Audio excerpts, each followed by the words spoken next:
Hello, everyone, and welcome back to another episode of the Pragmatic Investor. My guest today is Amrita Roy, a fellow substack author, macro enthusiast, and like-minded pragmatist. Today, we had a great conversation about the outlook for the US economy. Starting with the big picture, Amrita tells us how the monetary and fiscal policies of the last 10 years have led us to the situation we are in today. We then dive into how things could play out in terms of inflation, bonds, and what this means for equities. From the macro to the micro, we covered employment, the health of the US consumer, recent earnings, and also emerging trends in tech and AI. To sum up, we discussed different outlooks for 2024 and how investors should position for the coming year. I thoroughly enjoyed this conversation with Amrita, and I'm sure you will too. If you haven't already, do yourselves a big favor and go follow her on Substack, where she writes under the handle The Pragmatic Optimist. In just a few months, she's amassed a great audience and was even recently featured on Substack Reads. So go ahead and follow Amrita, like, share, and follow The Pragmatic Investor, and as always, I hope you enjoyed this conversation as much as I did.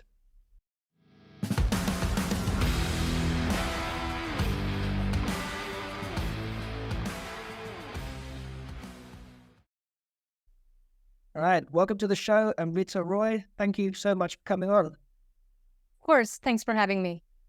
I'm very excited. So, first question I have, and this has been on my mind for a while because I'm the pragmatic investor, you're the pragmatic optimist. Where did that name come from? Where did that inspiration come from? Yeah, we got to know each other for the first time through Substack, obviously. And when I saw your title of the Substack was Pragmatic Investor, I was actually laughing. So much in common.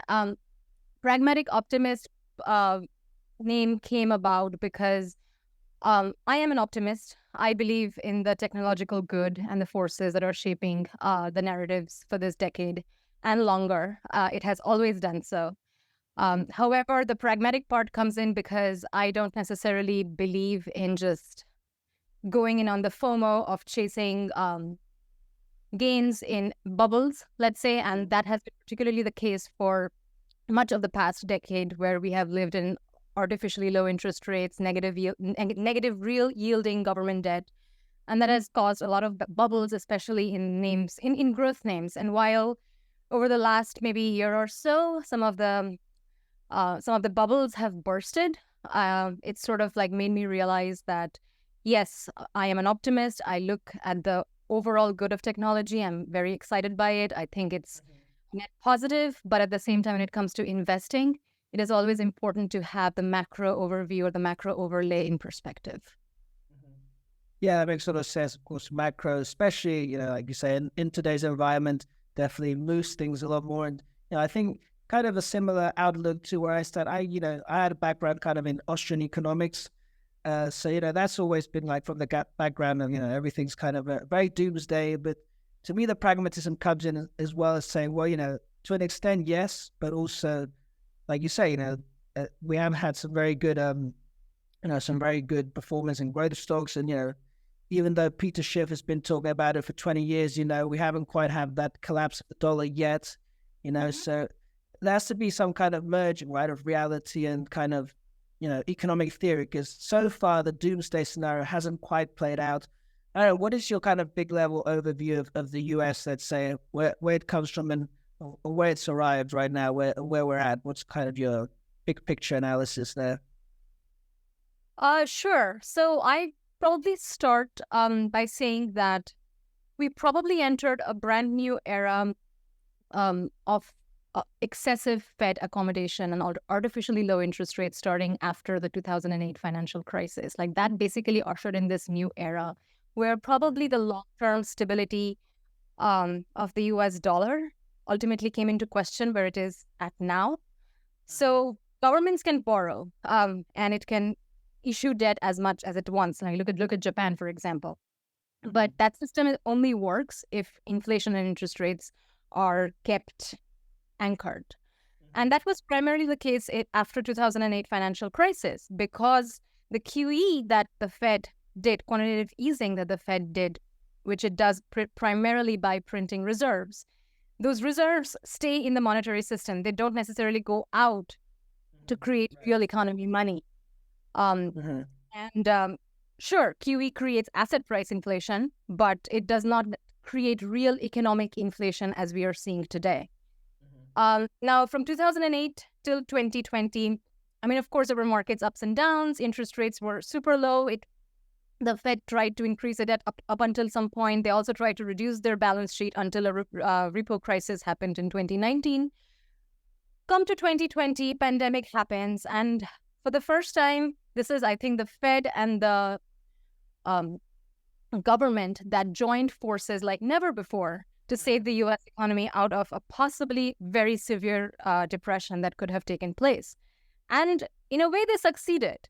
But the cost came at a very high rate of inflation. Obviously, $2.2 trillion CARES Act, which was the stimulus package, was financed through QE by the Fed.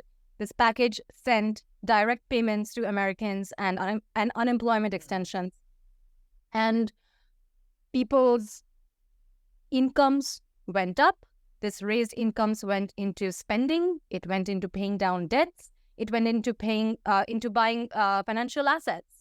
And soon after, we know when consumer spending is going up at a rate which is higher than the rate of inflation, and we are seeing that the job market is not necessarily I wouldn't call it like at full capacity, but near capacity, we would definitely see a spike in inflation. And that is what we saw in early part of 2021, when we saw that, I believe, let me pull up my notes here.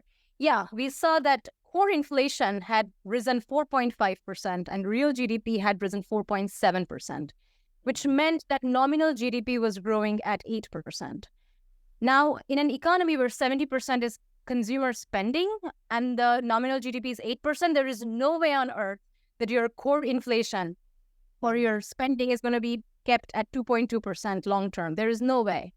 And pretty much the Fed was calling it transitory for the longest time until it was too late and it rushed to the battle scene to quell inflation. And since then, obviously, we know that rates have been hiked 11 times. It stands at 5.25% to 5.5%. The Fed has been doing one of the most aggressive QT, quantitative tightening, whereby it does the exact opposite of QE.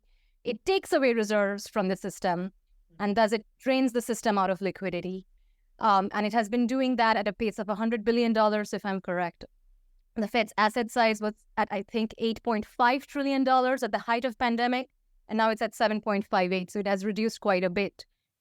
And yeah, in the process, we have managed to bring down inflation quite a bit, I would say. Consumer spending, though, still remains robust, but probably because of services inflation. Mm-hmm. But there are parts of the economy, I would say, that are now showing early signs of fatigue.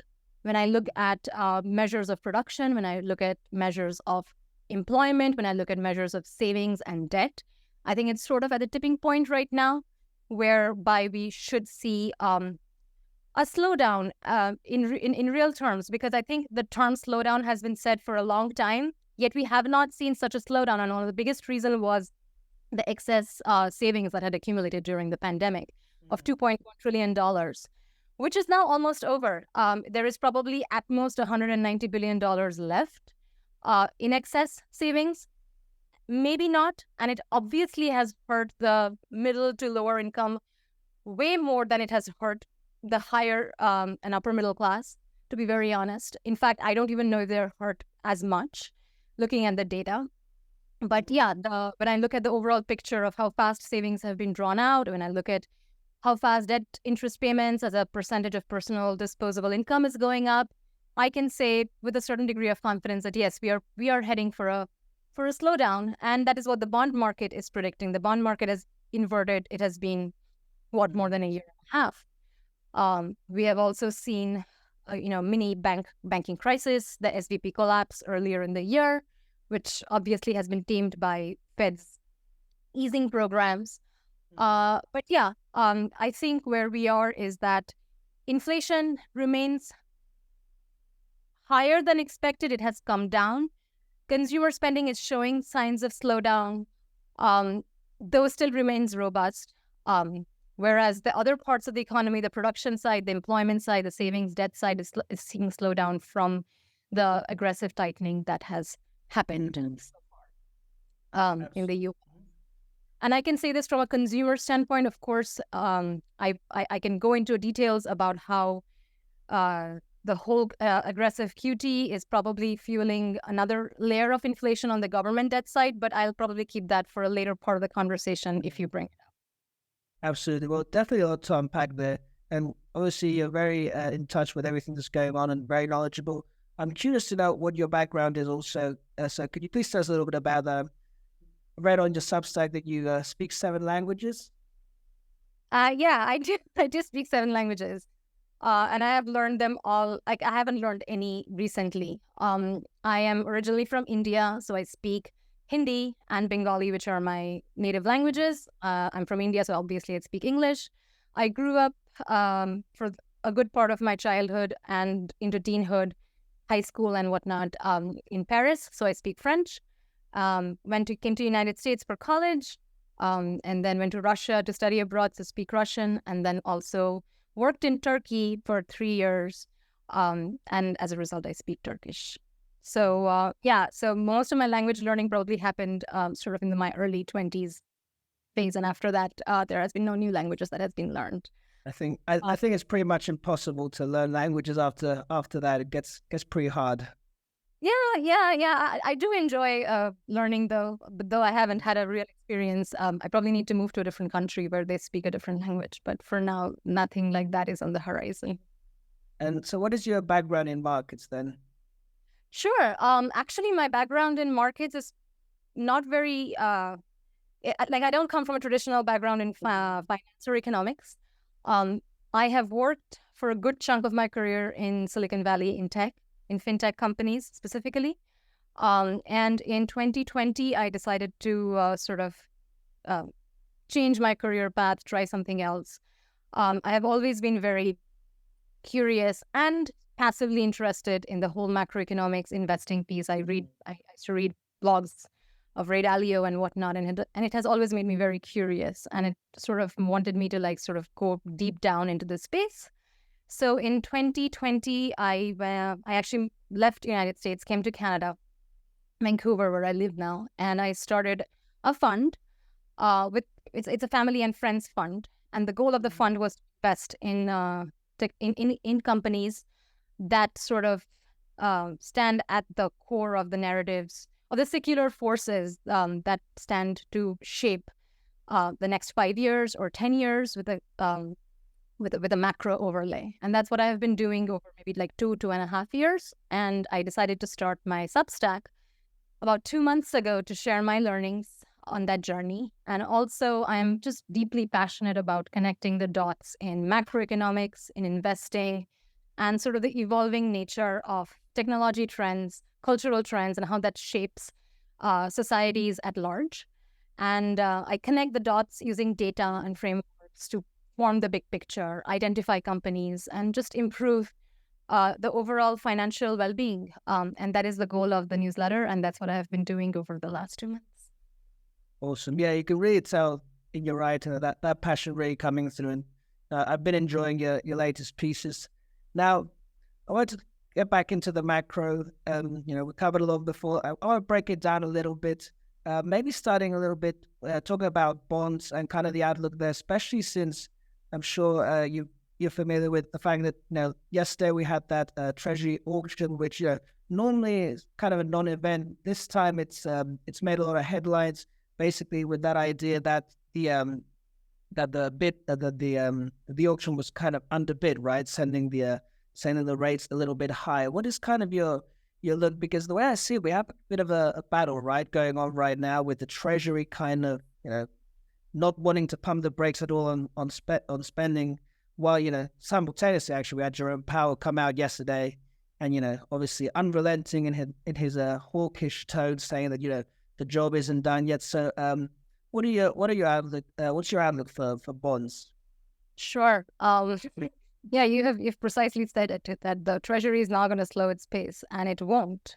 I think not this FOMC meeting that happened, I think last week or but the one before that, where they had set out the FOMC projections, that the bond market completely freaked out and sent the rates, the 10-year, up to close to 5%, and real yields went up to 2.5%. And there was a terrific amount of volatility not seen in risk-free, like U.S. Treasury market ever, really.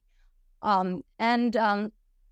mean, the reason why that happened was because the bond market had clearly not priced in the rates that, I mean, they were pricing in rate cuts, whereas Powell came on the television and was like, no, we are going to keep rates higher for longer, and these are the new dates where rates are not going down anytime soon. And the reason why is because real GDP is now expected to be stronger. Employment is expected to be stronger.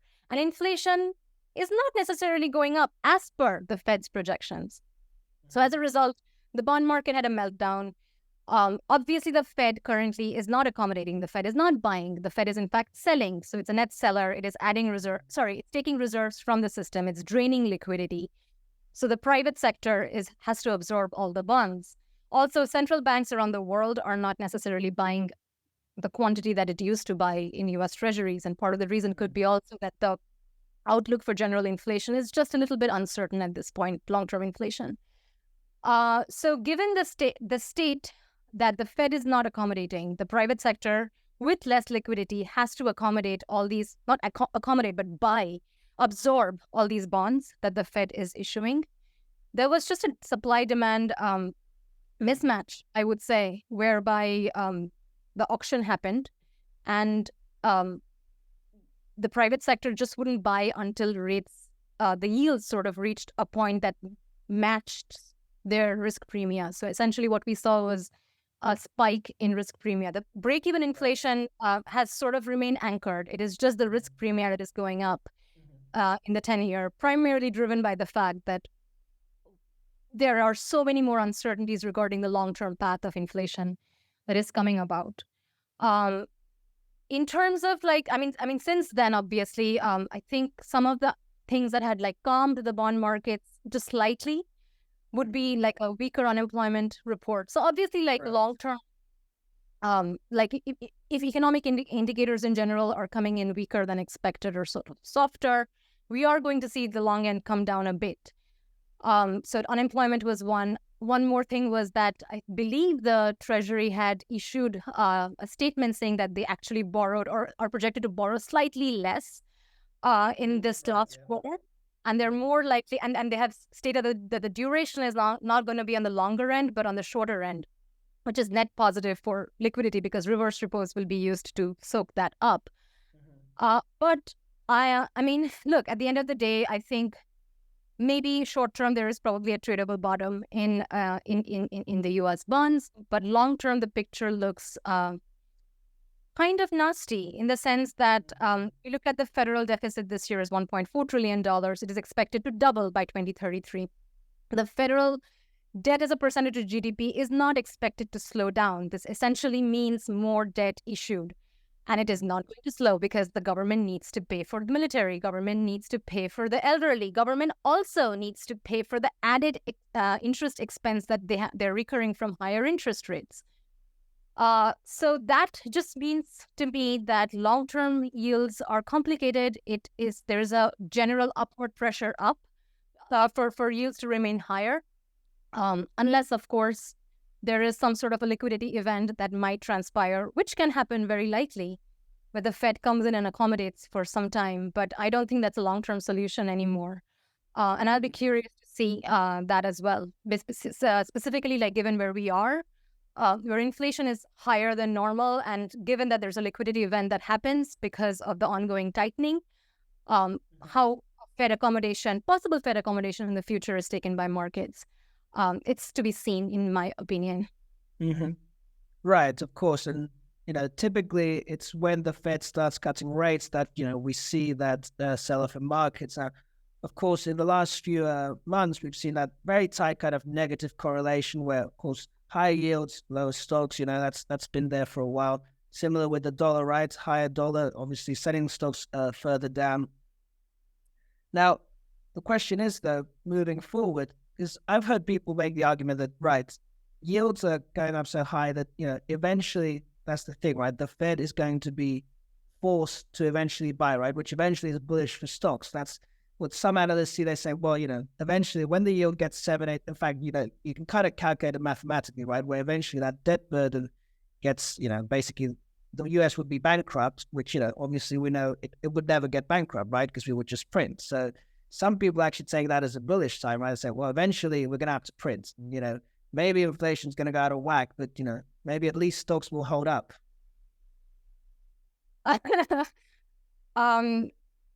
I think, look, if we get a 2008 kind of a recession whereby a credit event completely sort of like almost puts the financial system at risk and creates so many and leads to such a high degree of unemployment, would such a scenario where the Fed comes into with QE and then the stocks eventually bottoming and rising up again would transpire.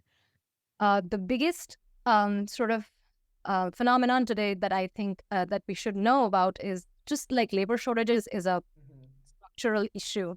And you can see that like even with the job market weakening, average hourly earnings are just growing 0.2% on a month-over-month basis at this point. And a year-over-year, it's still like 4.1 or whatnot. But it is on a month-over-month, it is slowing down. And non-farm payrolls are also slowing down. But job openings to unemployment rate is still at 1.5. That means there are 1.5 jobs per unemployed person. This is a level like never ever seen. At the height, obviously, in 2022 or 2021, it was 1.9. It has come down, but 1.5 jobs per unemployed person is a lot, and it obviously always sort of keeps the pressure on wages, keeps the labor market tight. And as a result, I think even if we have a terrible recession, I don't necessarily think that we are going to see the kind of unemployment we saw in 2008 financial crisis. So, therefore, my response to people who say that stocks will go up after a recession because, or stocks will go up once the Fed comes in, provides, accommodates, is that scenario will only happen in sort of this way where there's a deep recession, earnings down like 25-30%, unemployment spikes up, inflation essentially just vanishes from the system, and we almost sort of return to the sort of 2008 post-financial crisis mode, whereby Fed could keep on accommodating, interest rates were low, and stocks and companies and the whole business cycle saw a whole revamp. In the current cycle, I believe that, given where inflation and spending are, there is no doubt that a liquidity event can arise. In fact, if I look at bank reserves today, bank reserves are down from, I think, $4.18 trillion to around $3 trillion, $3.1 trillion. They have gone down because of the whole QT process. And this has happened at an aggressive pace. Last time the Fed tried to reduce the size of its asset size, obviously by reducing the size of its bank reserves in 2019, and the reserves reached, I believe, $1.5 trillion. There was a repo market issue, repo market liquidity. Looking at how sort of the obviously during the pandemic, the Fed's asset size doubled, bank reserves doubled. Right now, Fed's asset size is probably down maybe like 12% or so, and bank reserves are down 10%. In my opinion, the Fed probably has at most $1 trillion in additional left in terms of assets to sell before it triggers any form of a liquidity crisis in the repo market. The question is, during that time, should inflation stay high? I don't necessarily think it's going to be good for stocks by any means. Like, you're talking about a slowdown, but possibly a recession with inflation rates that are high. We cannot have an environment in that case where like the equity risk premium sort of will almost like spike if if I sort of make sense, like you have a recession, so earnings are going down. You have inflation, so there is push up in equity risk premium as a result. So combine these two things together, your equity risk premium will almost like spike, which is net negative for stocks, in my opinion. So a stagflation is the worst possible outcome. And unfortunately, like that is a big possibility given the direction of the US economy, unless like we see some form of a relief from productivity boost or something else. Right, of course. Stagflation is, of course, what was coming to mind. You said it yourself. So obviously, you see that as a potential possibility. Now, I'd like to talk a little bit more about employment, because I think that's a very interesting issue here, because we are talking about that labor market tightness, of course. So how does it play out, do you think, in 2024 then with the labor market so tight? How exactly are we going? I mean, are we going to see? Do you think that's going to loosen up and that's going to eventually bring about a recession, or how do you think that kind of plays out with this kind of you might call secularly tight labor market? Sure. I think labor market may weaken a little bit from here in terms of the fact that we may see, instead of 1.5 jobs per unemployed person, it may come down to 1.1. That's still a lot of a drop we are talking about. And as a result, we may see average hourly earnings come down. Now, when our average hourly earnings come down, obviously it's going to transpire through consumer spending. Consumer spending is still at high levels. So if once consumer, and it's still growing at 5.9% on a year-over-year basis. Once again, if consumer spending is growing at 5.9% on a year-over-year basis, it's very difficult for inflation to come down to 2.2%. So it is possible that labor market may weaken. I don't think there is going to be severe unemployment. I could be wrong, but that's not my base case. And should that happen, we should see a further softening in average hourly earnings. And should that and that absolutely will transpire to the overall direction of consumer spending. Now, what obviously worries me is the amount of credit card debt that consumers have racked up over the last sort of year or so. So household debt is sitting at approximately $17 trillion. And household debt consists of your housing debt, which is just mortgages, and you have non-housing debt, which is your auto loans, student loans, and credit cards.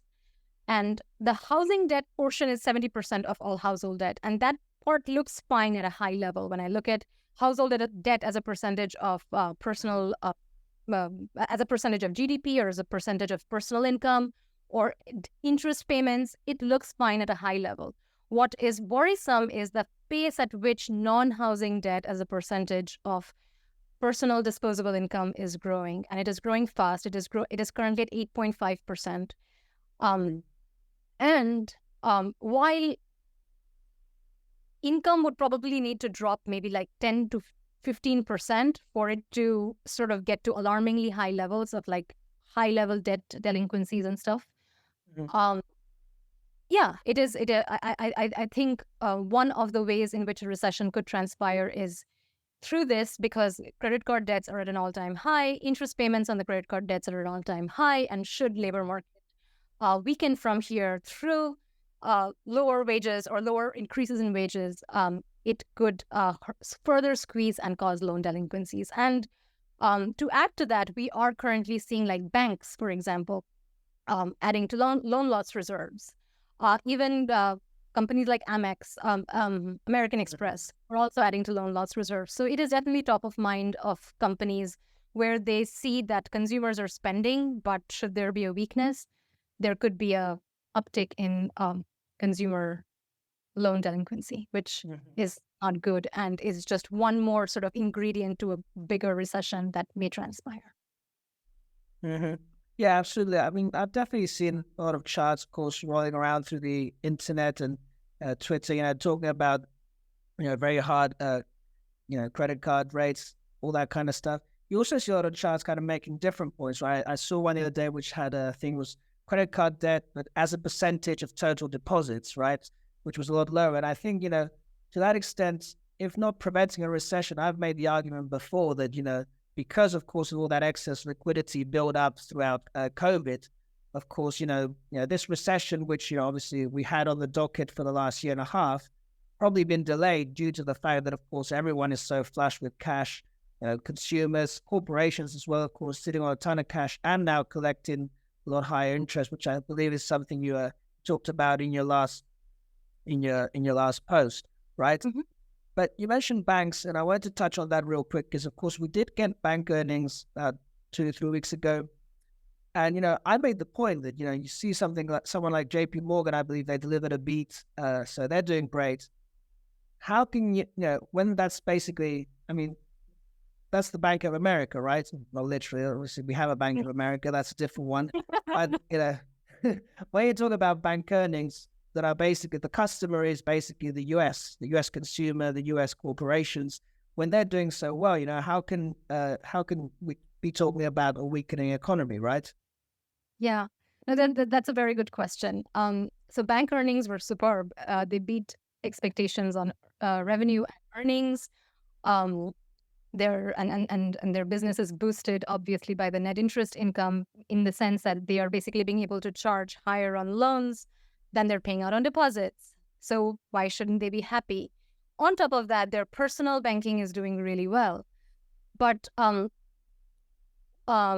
think there are a couple of things to look at over here. I mean, first of all, this is probably the first time where, like, obviously JP Morgan, who has done so well, the CEO, Jamie Dimon, obviously came on screen to say that this is one of the most difficult and uncertain of all times, or dangerous of all times, given all the different sort of forces at play, whether it is the geopolitical tensions or, uh, debt that is possibly coming due at large scale for a bunch of companies that, had probably financed their debt at very low interest rates. So there are lots of unknown unknowns at this point. And this is probably the first time where probably a bulk of the big banks sounded the alarm on a possible recession or a possible slowdown.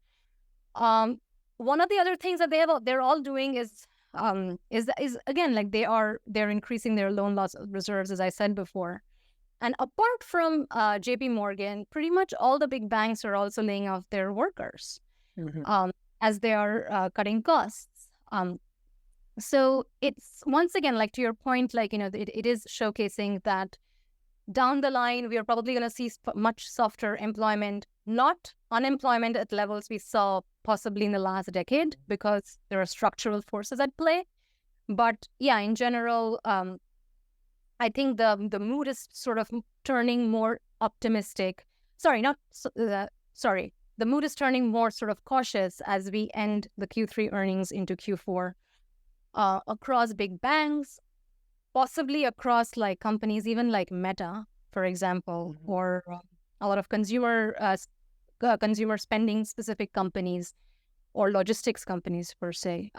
They aren't necessarily, like, saying that, oh well, inflation is helping us boost our revenues and earnings anymore. It's sort of at that peaking point where they're not being able to increase their revenues as much as they had been able to during this entire cycle. And sort of maybe the peaking, the tipping point is coming. Should it come next quarter, or maybe the next year, or never? Highly doubt that, but still remains to be a question.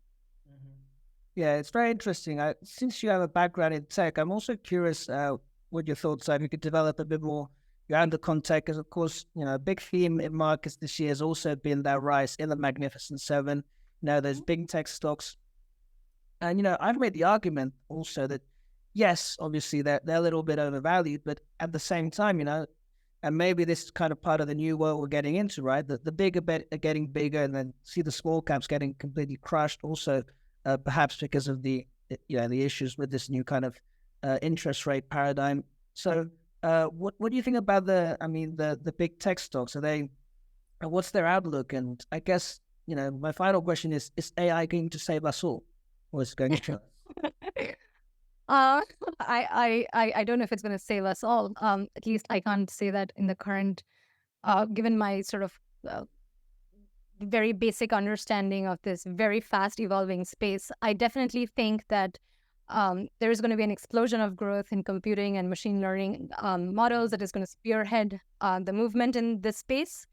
And we have already seen that, especially since over the last year, as you said, like big tech has tremendously outperformed any other sectors by far in the S&P 500, and has almost sort of caused this imbalance in a way. And maybe some of that growth is warranted, but I think obviously valuation comes to be a question, especially when rates are high. Now, how do I frame this? In terms of big tech, so big tech has obviously, a lot of the big tech has obviously ridden the wave of AI. It's not only big tech, as in just your Apple, Google, Microsoft, Amazon, and Facebook or Meta. It's also semiconductors. Semiconductors have just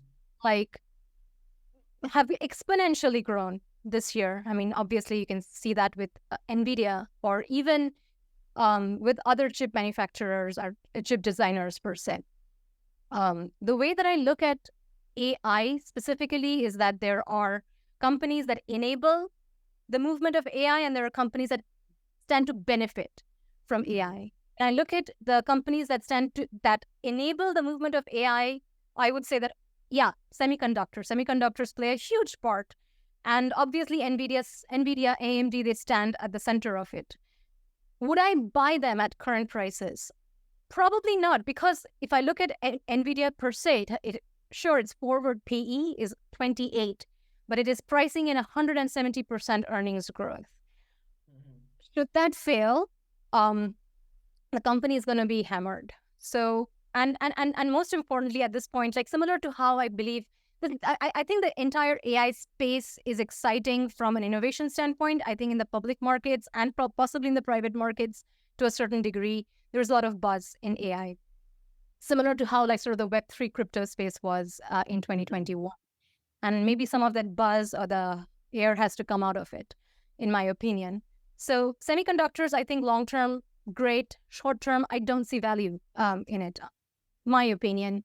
The second part, the second sort of enabler of AI is cloud computing, and in that space, there are three main players. Obviously, your Google Cloud, Azure, and AWS, and we saw that Google, though it beat earnings this quarter and revenue, and it did really well on YouTube ads revenue as well, because it missed its GCP cloud revenue, the stock got hammered.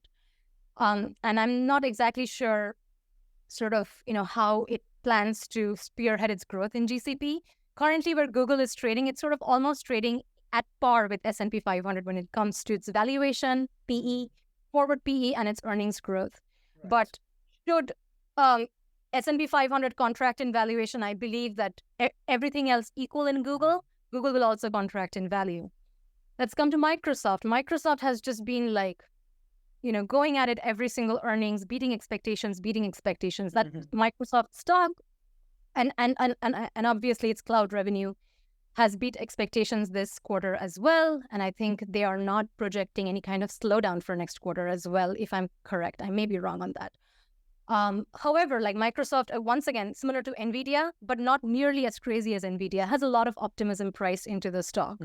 But nearly not as much. NVIDIA has 170% expectation in earnings growth, whereas Microsoft probably has around, Microsoft has probably around, 12%, 15% earnings growth expectation baked into it.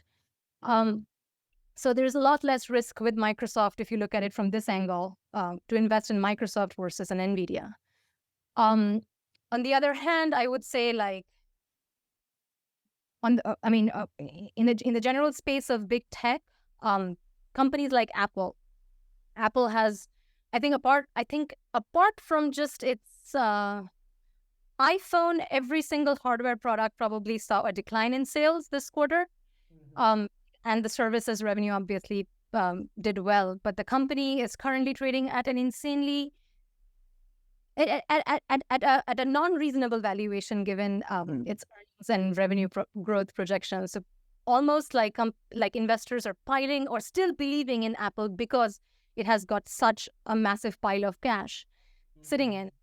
So in general, I would say I mean, I know I digressed from AI a little bit into big tech, but the overall picture in big tech, I wouldn't say like, I think there are players like Apple, which I don't think that sensibly it makes sense. If I am optimistic, I would definitely go for a company like Microsoft.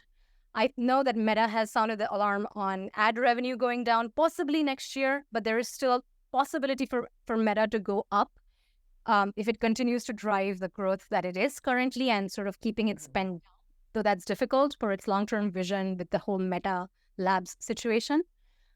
Yeah, and so that's sort of my take on like the big tech and sort of the enabler space of AI, if I must. And on sort of the beneficiaries of AI, I know there are obviously existing B2B SaaS companies and B2C companies that are working to to integrate AI into their workflows, into their product workflows.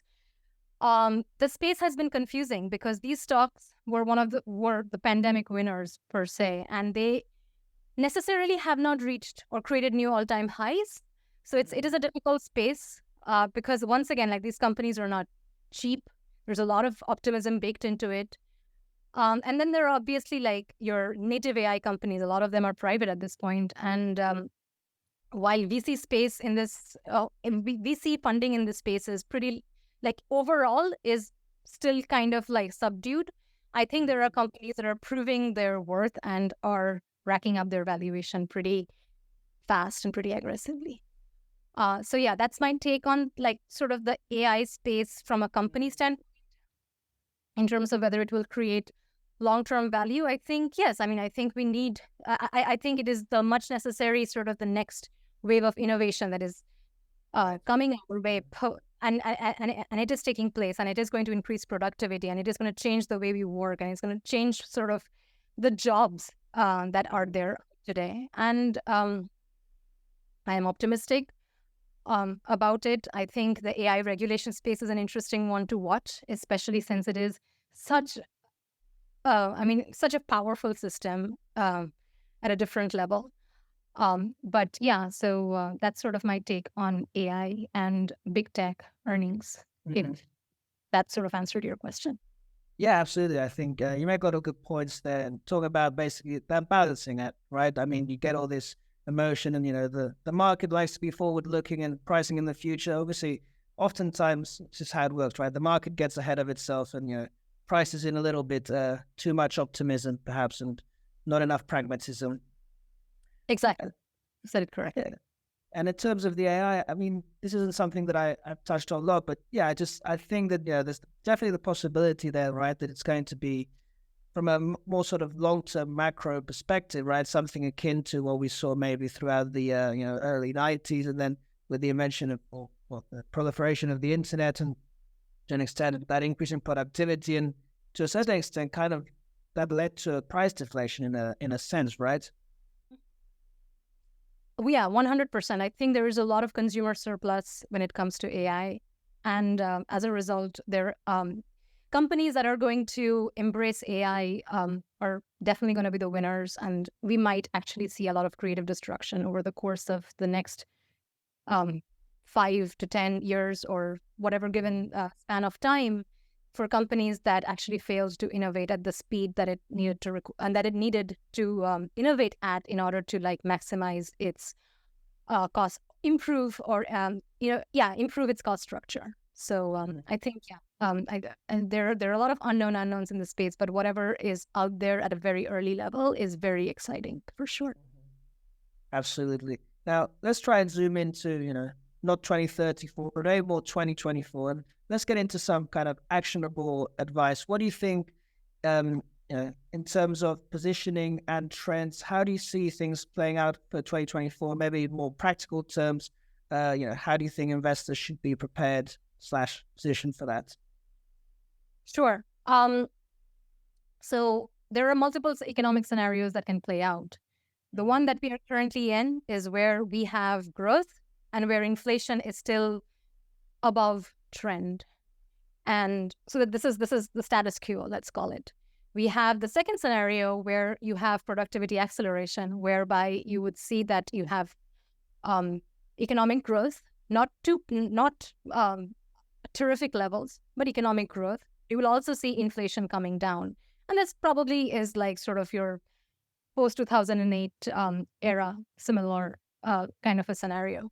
This scenario is very good. The productivity acceleration scenario is very good for equities. It's very good for growth. It's not good for things like gold or bonds per se. But will that play out? I'll come back to that.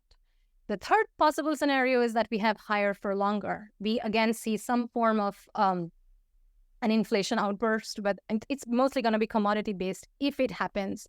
And once again, the Fed is required to raise rates from current levels that is not priced by the markets. And we again see sort of this bear steepening that we saw. Not good for equities at all. Probably good for equities or companies that have a lot of cash, such as Microsoft or Apple's, possibly. But yeah, these kind of scenarios are turning out to be very good for things like cash, for things like gold and Bitcoin. So that's the third scenario, higher for longer. The fourth scenario is where we have a deep recession, similar to 2008. Economic growth is negative. Inflation also falls.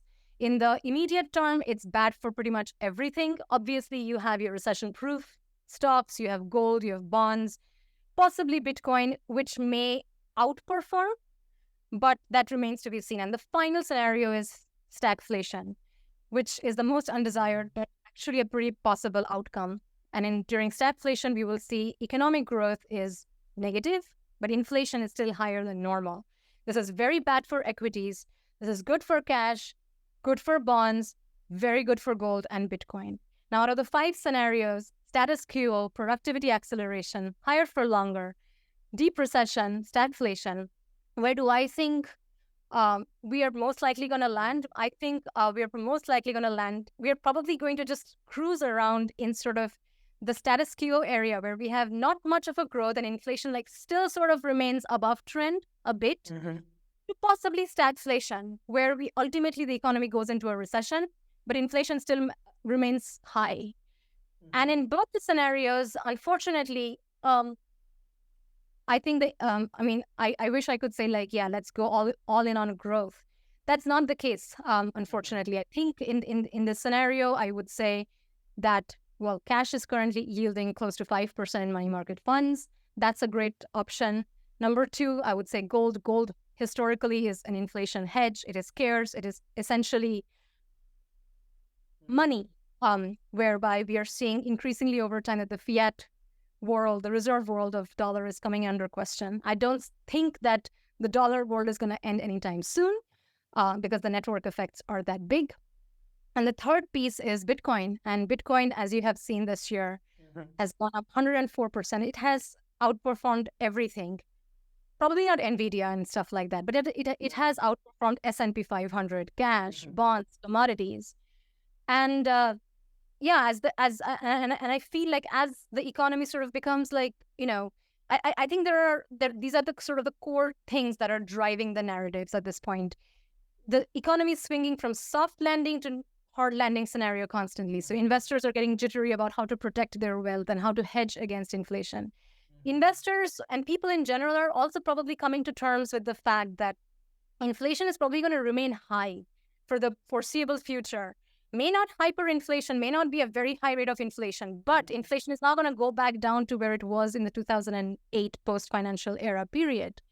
And the third thing is that I think, especially post-GFC, there are cracks that are forming in the fiat in the fiat system at the end of the day, and it's bringing the long-term tenacity of dollar under question, especially in a system where dollar is the most liquid asset.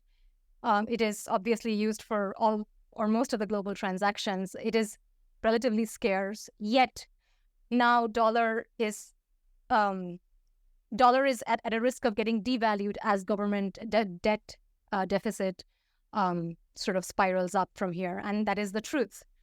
So I think these 3 things, gold, Bitcoin, and cash, are the 3 main things that I like in terms of my defensives. In terms of like sort of other allocation, I think there are other trends in place. Obviously, we talked about AI, and I don't necessarily think that there are immediate opportunities that I personally, given my risk appetite, would invest heavily in. But there are other trends that I think are interesting, like, for example, reshoring. Companies moving their operations close to their home country because of geopolitical risks. Unless there is a productivity boost, this is also pretty bad for like the long-term picture of inflation. But in this space, there are industries such as defense, industrials, manufacturing. I am particularly fond of defense at this point, given sort of the direction of the whole narrative around just uncertainty in general. I think Lockheed Martin, Raytheon, they are all trading at very reasonable valuations given their future earnings and revenue projections. So that's the second thing. The third trend that I can see is the aging population. And in that space, I think there is sort of this trend around, not trend, but there is sort of this gravitation towards maybe healthcare. Or what I am particularly fond of is actually nursing, like elderly home companies. One of them is Omega Healthcare, and I'm an investor in Omega Healthcare. And that company has basically has stood the test of time in the sense that the population is aging. These and if the REIT, it's actually a real estate Right. Yeah. company, and yeah, it's well financed, and it basically stands to benefit from this ongoing trend of aging population. And we have already covered sort of the future of finance through Bitcoin. So I think that's sort of where my head is, which is gold, Bitcoin, cash. Find value if there are opportunities in AI. Take advantage of the aging population in the form of healthcare, elderly home facilities, and other areas that might pop up there, and investing in defense. So that's sort of where my core investment thesis is at this point, given the macro outlook that I have the highest conviction in. It's very interesting. I really like the way that you break it up into different possibilities, and a lot of the topics you mentioned. Of course, I'm very familiar, and also fond of. You don't need to convince me that gold is money, and that obviously Bitcoin is also a great source of potential there. Also you mentioned healthcare and defense, both issues that I've covered before in my Substack. Talk about select stocks in those areas. So very interesting. I want to talk a little bit more about Bitcoin, maybe also touch on real estate. First of all, though, I wanted to maybe, when you talk about those 5 scenarios, and you mentioned, for example, the idea of getting a deeper recession or perhaps entering a more inflationary scenario. You said, for example, commodity-led inflation, right? So what exactly you think could be speculating the potential triggers, or what kind of indicators would you be looking at to tell you, okay, we've switched scenarios, we've entered maybe a more inflationary scenario, or on the other hand, a more recessionary scenario? So maybe something with employment, perhaps. No, I guess. That's a difficult one, actually. I think, let me think about it. Take your time. Yeah, I mean, I think like the thing is that when you're, like where we are now with the status quo scenario, where you have economic expansion and inflation that is still above trend, we are slowly sort of seeing, growth projections come down. These are all leading indicators, but at the end of the day, when something breaks, it happens really fast. And it's just very difficult at that point to we see with any breaks, to be very honest. So it's, unless you're an insider with insider information, things break very fast. So I think I would not necessarily know ahead of time, or I'll be able to sort of should something break. I mean, at the end of the day, we're only going to get a deep recession or a stagflation should something break, in my opinion. Right. And by break, I mean there's going to be some form of a liquidity event, liquidity crisis, a credit crisis, whether it's in repo market, whether it is commercial real estate blowing up, whatever it is. But how it transpires, I think would require, like, it is not as simple as it was before, especially given in the sense that it is not as simple as it was in 2008 or before, because government debts are so high and there are structural forces in place. And as a result, we sort of have to almost monitor the Fed's action and how they're framing their accommodation and how the markets are reacting to it. And maybe a few more months of data that transpires to sort of to properly ground the thesis. I think it's quite difficult to say that if there's a credit crisis at this moment, it very well could be a deep recession. I don't know. Probabilities are low, but it very well could be. I mean, as I said, when something breaks, it happens very fast. So I think it's a matter of sort of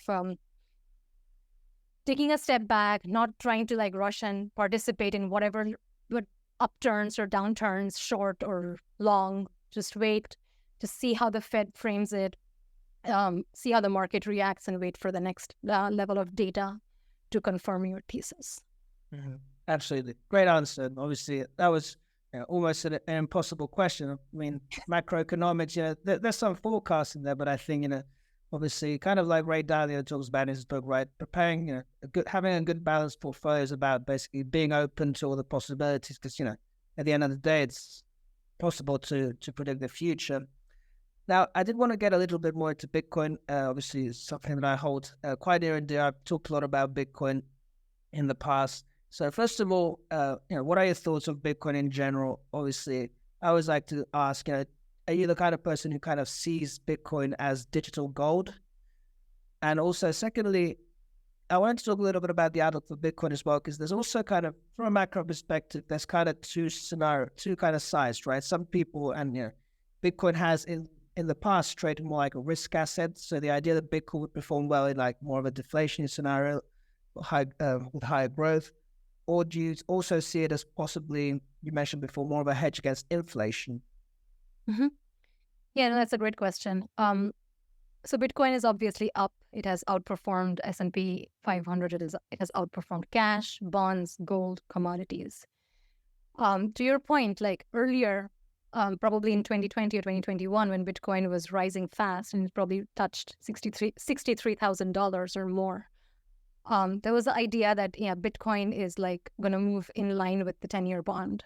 Mm-hmm. In other words, like not in line or inversely proportional. Like as if interest rates are low, then Bitcoin rises. If interest rates rise, then Bitcoin falls, and vice versa. That's I think that correlation is changing. In fact, I think I wrote about it in a latest post, which is not my research. It's research from Fidelity, that the correlation of Bitcoin with NASDAQ is falling considerably. Mm-hmm. And therefore, it is becoming more valuable as a potential portfolio diversifier. Mm-hmm. So that's sort of where Bitcoin is from a portfolio standpoint. But ultimately, what it is money. It is like, just like you have dollar, you have gold, you have Bitcoin. We essentially moved away from gold to fiat currency dollar because dollar was extremely it was not fast to authenticate, it was not fast to settle, it was not fast to transact. Fiat currencies, on the other hand, are fast to settle, fast to transact, fast to authenticate. But on the other hand, well, with the dollar, it is somewhat considered to be scarce compared to other currencies, such as, let's say, Turkish lira, for example. But at the end of the day, fiat currencies, governments can print as much money as they want and devalue the currency and completely deplete a family's savings and their wealth. Mm-hmm. And when I look at Bitcoin or gold, it's sort of, well, Bitcoin is essentially fast, digital, and scarce. That is the thing. Like, apart from compared to gold is obviously a physical thing. It is not divisible. It is not transparent. It has served the purpose of money. It has served the purpose of inflation hedging for a long period of time. But ultimately, the reason why why Bitcoin stands a chance, and I'm not saying that we are necessarily moving to a world where fiat currency is going to collapse, it's going to die. as I said before, that dollar has tremendous network effects, and it's very hard to reverse or outcompete dollar. But yeah, there are cracks in the system. There are early signs in the system that U.S. is very much in a late stage debt cycle, as Ray Dalio likes to talk about it. Right. Where the government debt is not going to go down ever in this regime. And this basically means that your dollar is going to get devalued. You see, in countries, and there are probably like 160 or 180 fiat currency, and each government is also sort of in the whole government debt spiral movement. And you've seen over and over again that when countries, their governments default on debts, and like in Greece or in Lebanon or in Argentina, we have seen that the system sort of gets forcibly dollarized, in the sense that people like immediately rush to put their money in dollar because they believe in dollar. Right. But that is changing, and changing quite fast, in my opinion, in the sense that the maker of the dollar, the U.S. government, is no longer disciplined and cannot afford to be disciplined given the sort of vicious cycle it has put itself in. So hence we have Bitcoin, which is scarce, which is a unit of value, a source, medium of exchange. It has all the aspects of money, and most importantly, it's a distributed ledger. It keeps all the transactions transparent, which is not possible with gold. And I think with the institutional adoption that we are seeing, with more and more merchants accepting it as a form of payment, there's a real case for Bitcoin. The only thing is that it is a 15-year-old technology, and it still has to stand the test of time. Yeah, sure, it has not been hacked, and sure, there's no way to centralize it, but wait until maybe someone can. And most, so yeah, in my opinion, this has still to like stand quite a bit test of time over the next many years. It has to go through a series of volatility to see how it actually sort of stands. Yeah, so that's sort of where my head is with Bitcoin. I'm definitely bullish on Bitcoin long term. I'm also aware that there are other competing currencies, possibly. I am not very familiar in the whole crypto space in terms of all the competing cryptocurrencies and stuff like that. But it is also a very exciting space. I would say similar to how AI is developing, and similar. So there are lots of like exciting technologies in this space, and I'm definitely bullish on Bitcoin, especially at current levels. Mm-hmm. Yeah, absolutely. Definitely agree with you on that. And of course, you talk about the dollar having network effects, and I think at this point we can also talk about Bitcoin to an extent having network effects. At this point, I think it's obviously, like you say, it's got to stand the test of time, and we'll see what happens. Supposedly, quantum computing might be able to crack Bitcoin. So I hear. Again, you're the expert, not me. Yeah, we shall see. Yeah. Yeah, I'm not that big of a tech nerd to actually understand that yet until it happens, but I'm hopeful of the technology for now. Mm-hmm. Absolutely. And now we have a couple minutes left. I don't want to push you too much out of your comfort zone, but I did want to talk maybe about real estate a little bit, since you did mention owning that rate. Because real estate also, something that a lot of people have been talking a lot about, of course, with commercial real estate. It seems like everyone's always waiting for kind of 2008 to happen again. What are your thoughts on real estate going into 2024? Sure, I think commercial real estate is a problem for sure. It's sort of a ticking bomb. I don't know to what degree of like, I mean, at the end of the day, a lot of these commercial real estate properties are not essentially making enough income to cover their interest expenses, and a lot of their debt is probably also coming due. I don't think that the commercial real estate market is as big as the residential housing market. I may be wrong, and I don't think that if there is an event, it's going to be as catastrophic. And most importantly, and here's probably my naive take on this, I think we have been talking about commercial real estate bursting up for like probably 2 years, a year and a half now. So I'm just curious as to like, I mean, if it's such a ticking bomb, like have precautions already been taken? by the people who own the debt. So I am not exactly, in my sort of high level thinking, I don't think that this is a space that is going to burst up. If it does burst up, going to have the similar effect of 2008 financial crisis with the housing market. And most importantly, there have been regulations in place right now with sort of how exposure to debt in the financial markets happens. So that's my take at a high level. I can be very wrong, not my very core area of expertise. Mm-hmm. No, it's definitely a very interesting area. I think an area that's perhaps full of opportunity, as we have seen a lot of valuations come down. All of those rates now look decently attractive, in my opinion. So, at the very least, the purpose of portfolio diversification, I think there's definitely an argument to be made there. Sure. Of course, depends how things pan out. In any case, one last question, because I'm also, obviously, since the US has so many problems, I've also been quite interested in international equities. I don't know if you're interested in international equities, and to that extent, I don't know if you could speak a little bit towards Indian equities, which, obviously a lot of people nowadays, it's not a new topic. For quite some time, people have been very interested in India, for example, as a kind of growth area. Any thoughts on equities internationally and in India? Do you think there's any value there? I think there's tremendous value there. And I think it sort of took its sweet time to build its thesis over the course of many years. And obviously, under the new government, it's not a new government. It's up for the government is up for re-election next year. But under the present government, the nation has built a lot of really sort of sustainable rails in place when it comes to finance, when it comes to technology infrastructure, and boosting the overall services economy.